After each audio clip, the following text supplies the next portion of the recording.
করে রেখেছেন একটা মানুষ। কি করলো?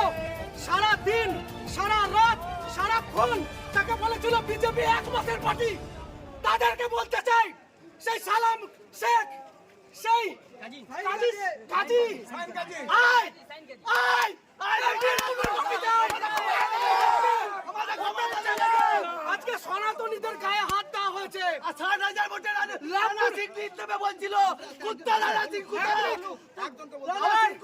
লালপুর নতুন বাস স্ট্যান্ডে মন্দির করার সময় তাদের চ্যাংরারা, শম্ভুনাথের চ্যাংরারা এসে বলেছিল মন্দির ভেঙে দেবো। ভাই, ওই মান্নান বলেছিল লাভপুরের বুকে কি করবো।